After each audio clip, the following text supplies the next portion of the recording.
Let's go. You're listening to Making Data Simple, where we make the world of data effortless, relevant, and yes, even fun.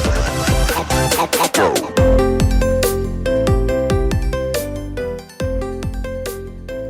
Hey listeners, welcome back to Making Data Simple. This is where we talk about data, AI, governance, a little bit of everything in between. It doesn't matter. We talk about everything.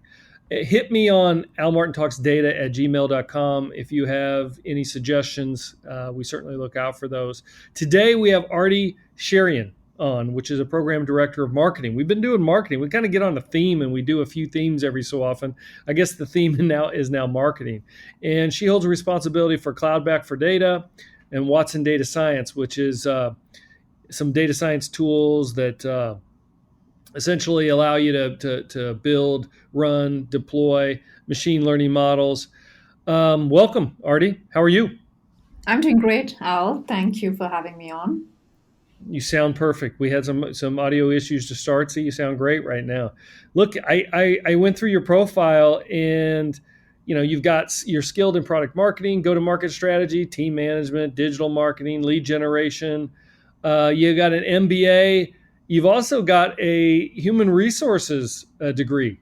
Is that true? That is true. I did a dual specialization in my MBA, so I do have human resources as well. So how do you go from human resources to MBA to a highly technical field? I've always been passionate about marketing, so that's been my core. So soon after I finished my MBA, I've been, all through my experience has been with marketing and primarily in the information technology area. How long have you been with IBM? IBM, I've been here for over 10 years, and it's been an exciting journey so far. Where were you prior? I was with Quantum Corporation, which is more into the storage and tape drive. That was the company before. And prior to that, I was in different IT services and software solution companies. Sweet. You upgraded, and then you landed at the best. Absolutely. Right? Has it always been business to business or business to consumer? What? It's always been B2B, and that's the space that I love. And it's been really exciting working, like I said, both in product marketing as well as on the services side. So it's been pretty exciting so far. How would you describe your responsibilities today? I mean, I know I gave the lead in and it's not always the best. How would you describe your responsibilities? Sure, happy to take you through that. So I've been with, my most recent role is really marketing Cloud Pak for Data. I've been in this role for about 3 months. And I also have a dual role of managing marketing for data science, which I've been in that role for about a year.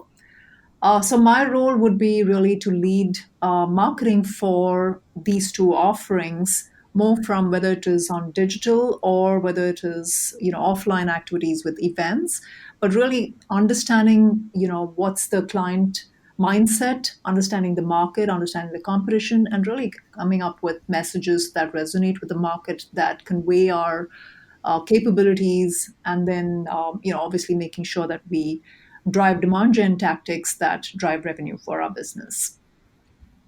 So what is the client mindset right now?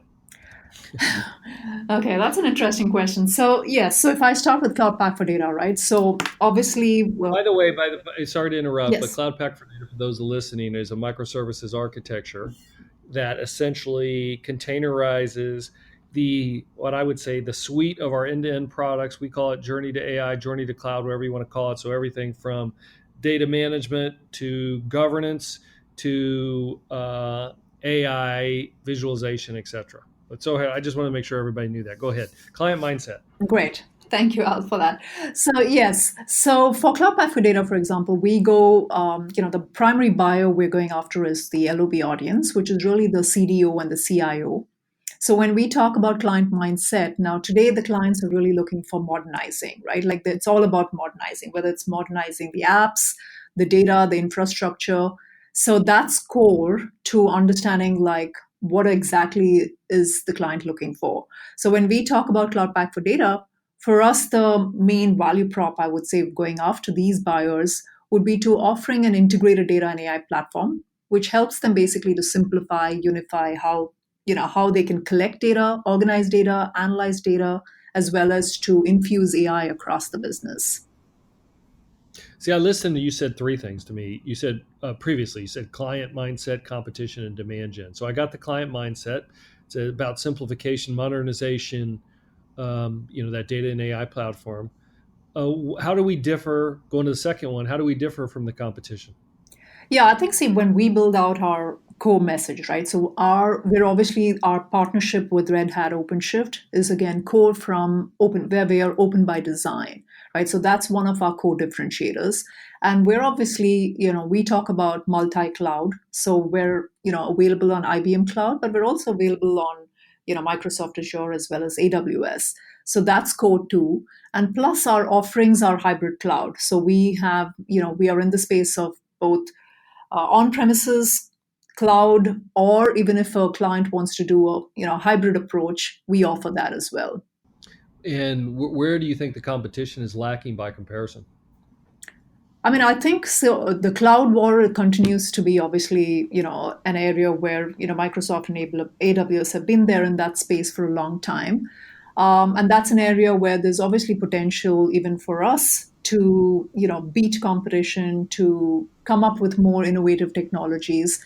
But I think we're very unique in the space that we offer one platform where we can talk about the things that we were talking about earlier, right? Where we can collect, organize, analyze, infuse all in one platform, right? So I think that's really core, and that's a true differentiator for us. And obviously, with the whole open source, we're even going beyond the initial buyers that we were talking about, the LOB, but we're really opening up to a huge ecosystem, right? So we're obviously again targeting the developers, the data scientists, and opening up the space to kind of go after our influencers as well. Look, not to answer my own question, but I think the main issue for me is, to the open source, et cetera. First of all, well, let me back up. First of all, I would say that you go with the person who has the best products to solve a particular use case, which I think is us.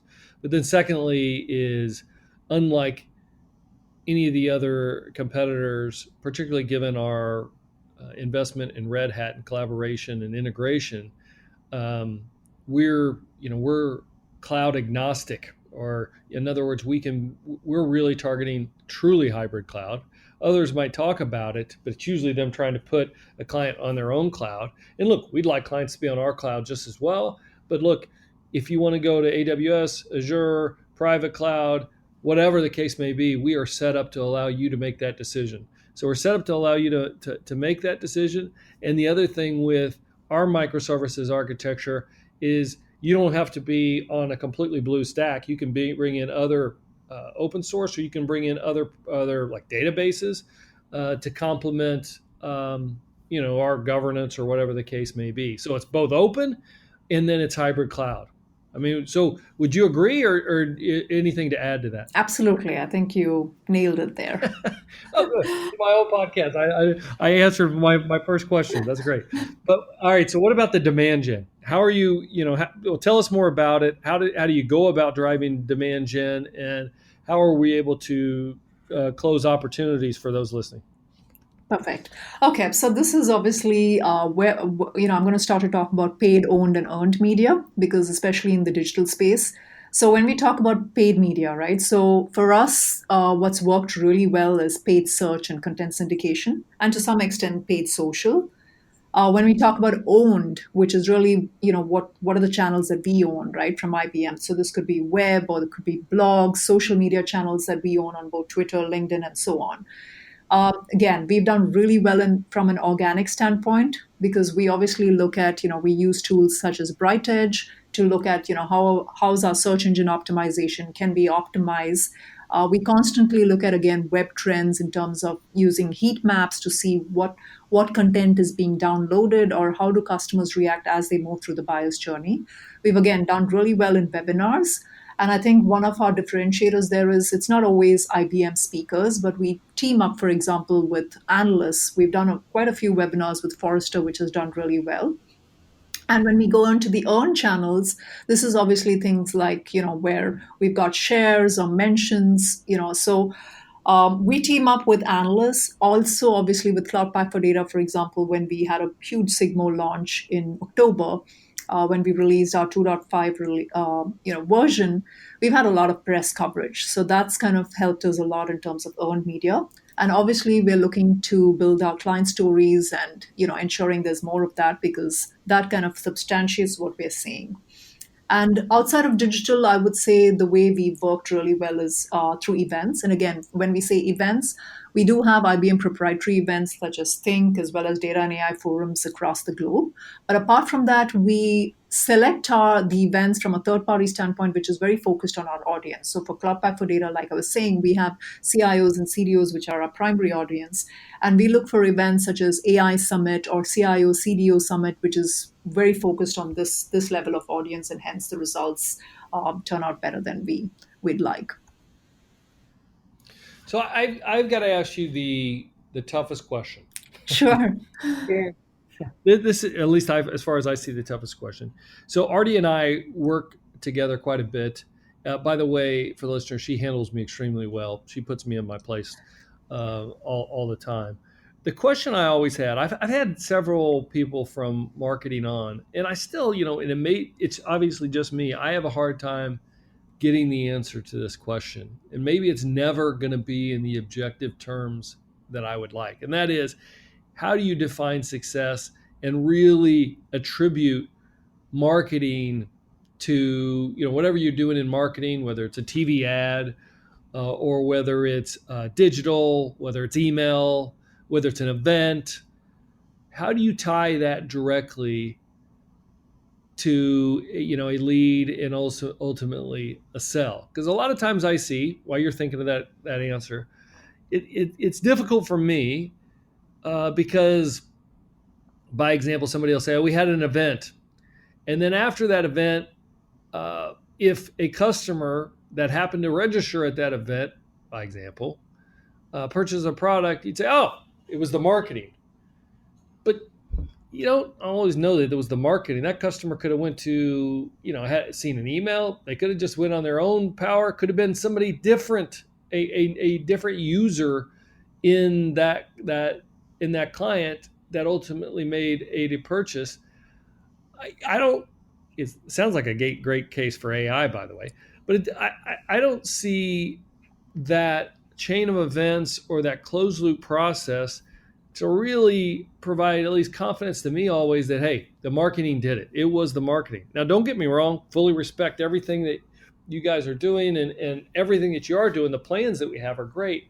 But how, and for those listening, I know there's a lot of people that struggle like me. How can they be rest assured that they've got good lineage of a marketing event or whatever, a marketing action and results, and you're able to confidently say, hey, it was that marketing and we're going to do more of those because that leads to results? Okay, great question. And yes, it's it's not always an easy question to answer, but I will take it. So the way we, from marketing, right, we look at two types of pipeline. One is we look at build. How are we building pipeline? And that's what we talk about, marketing create pipeline. And then we talk about progression tactics, which is really marketing assist. Now, we always look at data in every channel. So whether it's your digital, whether it's paid, owned, earned, right? Any form of digital, or whether it's events. Now we create, this is probably getting into the weeds, but we create something what we call as campaign code or a project code, which we tag to each of these tactics. So even if it's on the web, even if it's an event, we tag it. So that way we're able to go back to the source to see it was really created by marketing or not. So, and we look at data for everything, right? We look at data for the web, even for all our assets, right? So whether it's gated assets. So when, let's say a client goes to the web and downloads one of our analyst white papers, we track it all the way from, how many responses did we get? We call it responses when they download something, all the way through, did that asset generate VLRC, which is really a validated lead revenue, which is what we track as build or marketing create. And then we obviously look all the way to win revenue, because the way we typically work for any digital tactic, all the responses that we create are then, sent to our digital reps who qualify it before we pass it on to other routes to market, whether it's business partners or whether it's field sellers. So all the way we track it, and that's what we call the build tactics, because that's what's created we're going after white space, and we create brand new leads that we are then sharing with sellers, right? Any form of sellers. Now, when you talk about marketing assist, this could be open opportunities, right? So this is something which, let's say, a sales rep has already had an opportunity, and we are helping them through, let's say, progression tactics, which could be a workshop, could be, again, very focused events that we have for open opportunities. But those are what we call progression tactics, and that's more marketing assist. And that's not something which marketing takes full credit because it's already an open opportunity.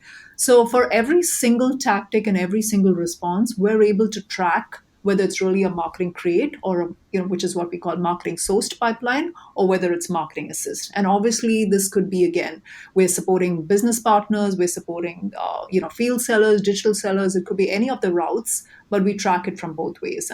And that's how we look at, have we met our target goals that we've set in the beginning of the year, or are we lagging behind? And again, which source is really driving that, right? Which channel is driving that? So that helps us to also determine our goals as we go into next year, which routes to market is really helping us drive that business. It seems to me though that there is some. It's kind of like support when you're creating a bunch of material to help prevent issues. Like say you're putting content, self-help, whatever the case may be. It's hard to measure who's not calling you because it never called. It's not like all you can measure is maybe hits the web page, document level feedback, etc. I imagine that some of what you face is you don't have a full closed loop. You've got to make the leap based on just overall results, how much pipeline you generate, and then kind of bridge the gap as best you can. Yeah, and then obviously we, the way we check, or validate the messaging, whether, because obviously one is the results, right? We're able to see which one is really generating true results, from asset types, and also from the different channels, right? Is it paid search? Is it webinars? What's really truly generating? Where should we invest more money? But the way we validate our messaging is, one, we work with analysts closely to see if this messaging is resonating in the market. Is it in sync or in line with the trends that are, in market? The second is obviously we're closely in touch with sellers, whether it's, again, any of the routes to market, right? Whether it's business partners or field sales or digital reps, to see, again, is the messaging resonating with the market? What do the clients have to say? Do we need to, tweak it?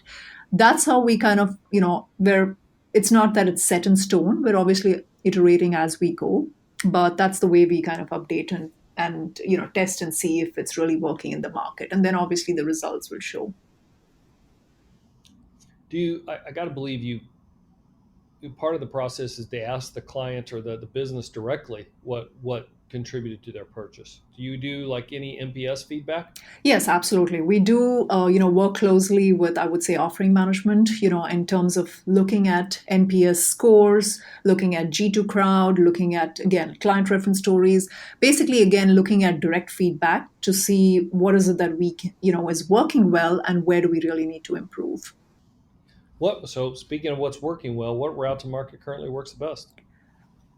It varies. So it depends on, so let me talk about like Cloud Pak for data. I would say the field sales is really working well.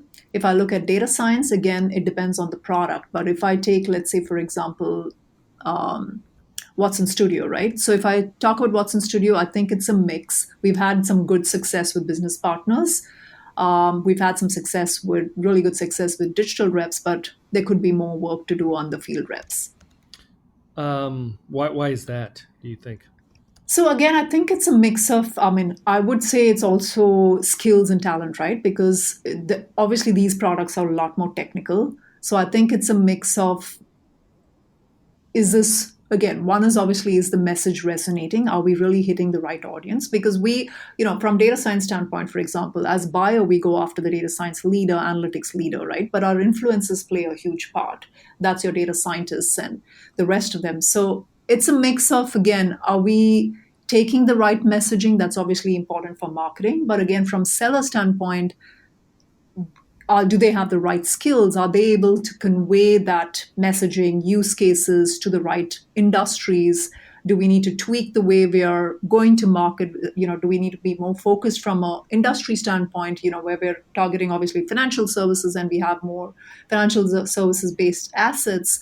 or are there different things that we need to do? Because we truly believe the technology is right. I mean, we launched Auto AI, which we think is very exciting, but there's something which is obviously not working as well.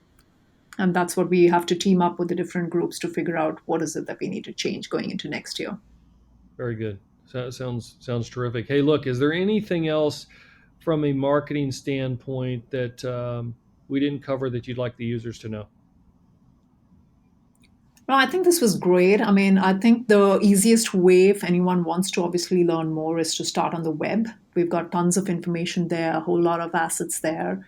And obviously not just IBM talking, but we do have, analysts to support the messaging that we're talking about. We've been a market leader in several of, like I would say, for example, in Forrester, in several of these analyst reports. So there's a lot of assets available on the web, including client stories, which is core, right? Because it's important that our clients substantiate and they feel that what we're talking about from a business standpoint is really resonating with them and improving their business. So I would say if anyone wants to know more about our products, whether it's Cloud Pak for Data or data science, please go to the web. That's the best way to start.